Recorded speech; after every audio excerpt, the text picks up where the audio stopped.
Eating a Kid Cuisine and watching Goosebumps and Hocus Pocus in front of the TV will always be one of my favorite Halloween memories. In tonight's special, we'll be traveling back in time to make our very own elevated Halloween Kid Cuisine, preserve a special spooky memory, and reminisce with the ghosts of Halloween's past. I'm Nick, and welcome to Practical Peculiarities.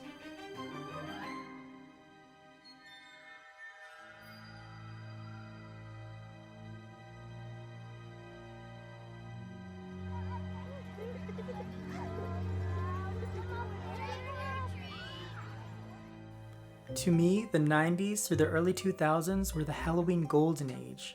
Kid Cuisine and Halloween marathons were the staple of my Halloween festivities.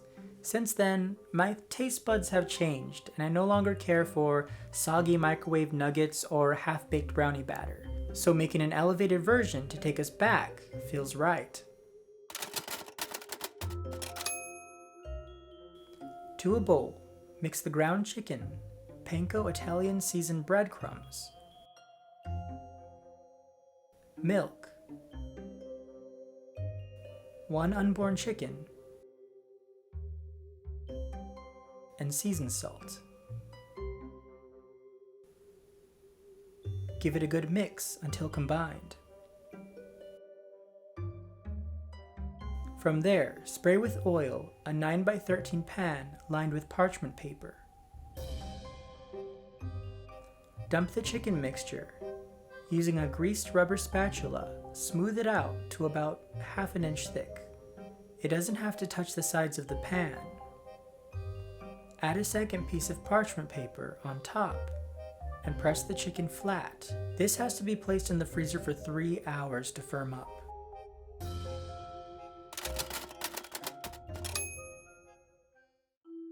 Heat your oven to 375 degrees Fahrenheit and add 1 1/4 cups of Italian seasoned panko breadcrumbs to a baking tray.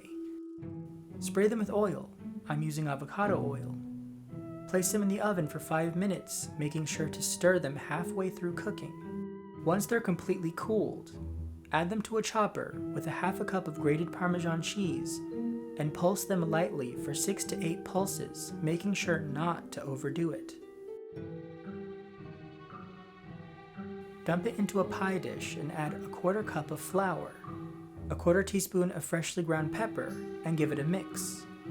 In a separate bowl, mix 2 unborn chickens and 2 tablespoons of water, and beat it up. Once the chicken is firmed up, you want to work with haste. Peel off the parchment paper. Choose your cookie cutters.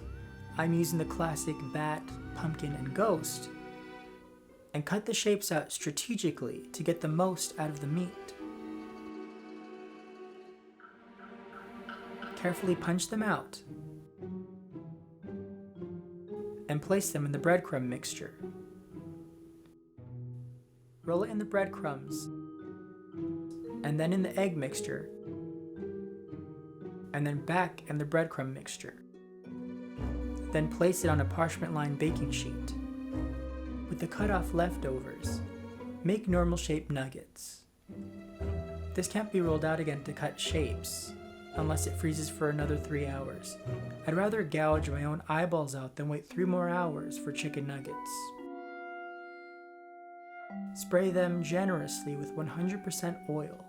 I'm using avocado, and bake in a 375-degree oven for 18 to 20 minutes.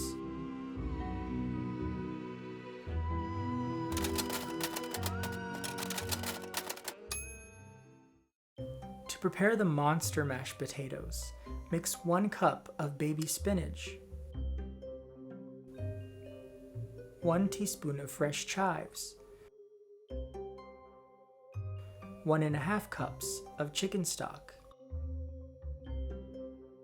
and 1 cup of whole milk. Blend the mixture until it's smooth, then add it to a saucepan and bring it to a light boil. Remove the pan from the heat and add a 1 4-ounce pack of roasted garlic instant mashed potatoes.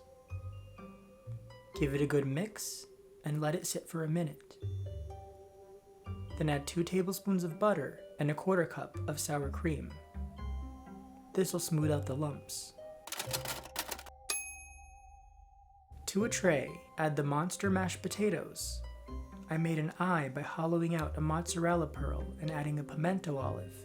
Place it in the center of the potatoes and pipe the eyelids.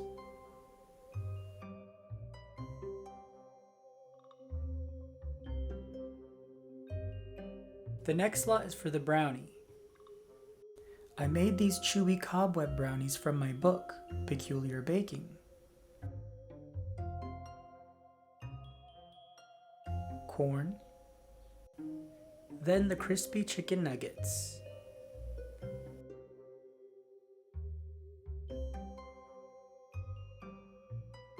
Can't forget the sauce. I'm a traditionalist, so I'm gonna go with barbecue. And bam! Perfect elevated version of a Halloween Kid Cuisine. This definitely takes me back in time.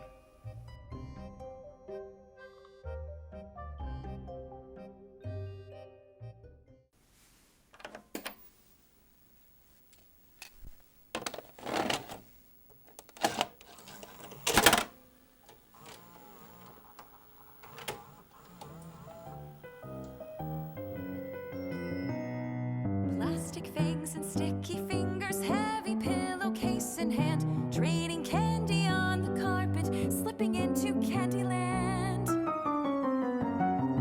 From the cobwebs caught in time, in the glow of pumpkin light, shadows of the good old days conjured on this hallowed night.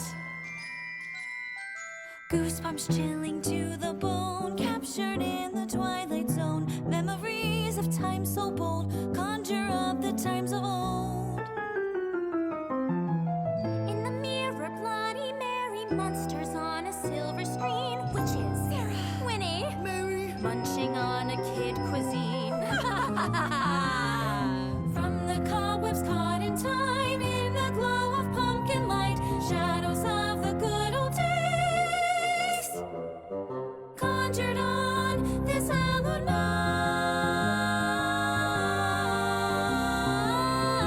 Remember the crypt keeper? Pumpkin trash bag. How about razor blade apples? Are you afraid of the dark? No. No, the show, silly. Ooh, how about paper decoration? And popcorn balls.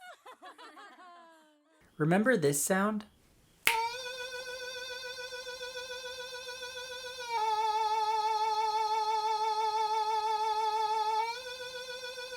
This was the sound of the season.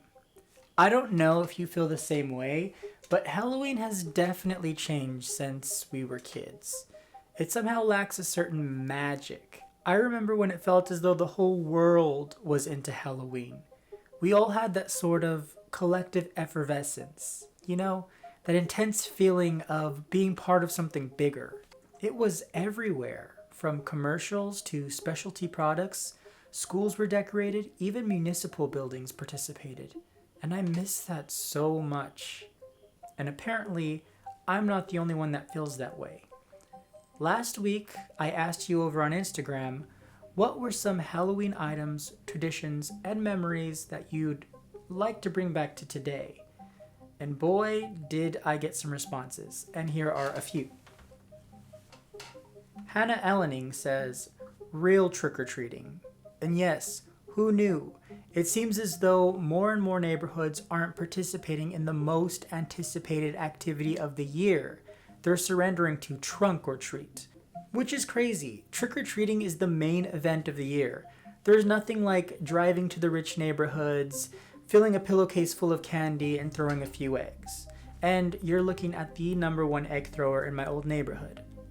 But anyway, Mr. Stevers said, the original style blow molds. An Elephant says, a good economy. Can't argue with that. Melly_Mel1111 says, more homemade costumes. 100% agree. My grandma would make me mine and I loved it. Sarah_Smiles says, using pillowcases for trick-or-treating. If you know, you know. Misfits of Halloween 31 says, no more pink or pastel Halloween decorations. I'm not a fan. It looks Eastery to me. I think we should have the same stuff and keep it for Easter, like spooky Easter, but if you like, you like what you like. Miss Natalie Mason said, television shows always had a Halloween special and TGIF had a whole lineup. I loved the Halloween special lineups for every channel. I was born mid-90s, so a lot of my memories are of the late 90s and early 2000s, and that's when the Disney Channel had all their fun stuff like Zack and Cody, That's So Raven, Hannah Montana, all those fun things. Hannah Tor says, I miss being little at those grade school Halloween parties. Again, 100%. I remember being so excited in kindergarten when my teacher would dress like a witch and she'd bring that lime sherbet with Sprite and put it in a cauldron. It felt so magical. If I could go back to that time a couple times during the year, I totally would. Moth Mom X said, themed commercials, bumpers, Halloween specials, they really added the magic. I totally agree. Those commercials were so creative. They really just brought you into the environment, and they could convince me to buy anything back then. And I watched the commercials just like I would pay attention to watching a show. Ivy Montana said Simpsons Treehouse of Horror episodes. Yes. 90s and 2000s don't need apostrophes, somebody said. I got a few of these, but Freebird Cam says the 2-foot blizzard of 1991. Now that was before I was born, so I don't know that struggle. But if you do, I'd like to know about it. Anu Mariu, I'm sorry if I butchered that, but she says nothing because there's no Halloween in Finland. I would die. Even though we were bombarded with companies marketing to us around this time of year, we were eating it up. Literally. Green cream-filled cookies. Yep. Purple ketchup. Give it here. I feel like Halloween products in stores nowadays lack a certain amount of care, creativity, and festive flair. But we definitely don't have to rely on consumerism to give us that Halloween spirit. You can conjure it yourself if you dare put in the effort. Bring back fun. Who knows? You may even make a memory that will last forever.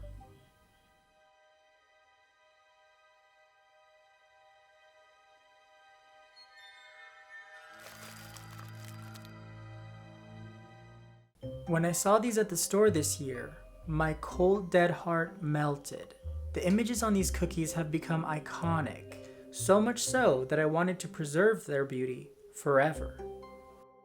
So after I bake these cookies, I pick out the prettiest ones.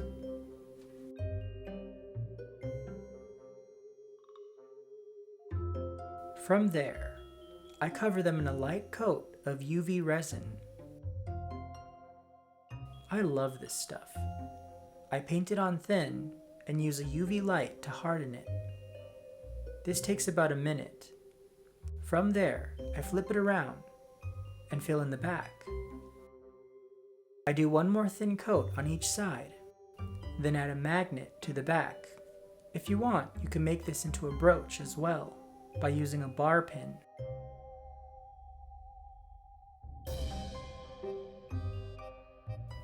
As you can see, it's extremely shiny. So I'm using this chalk matte clear spray to dull the shine. And bam! A perfect memory preserved for years to come.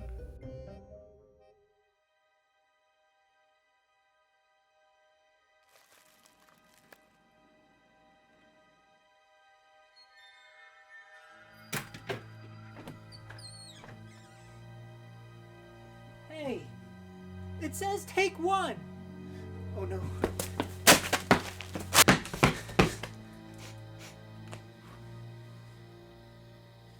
Oh, I hope you enjoyed tonight's Halloween special.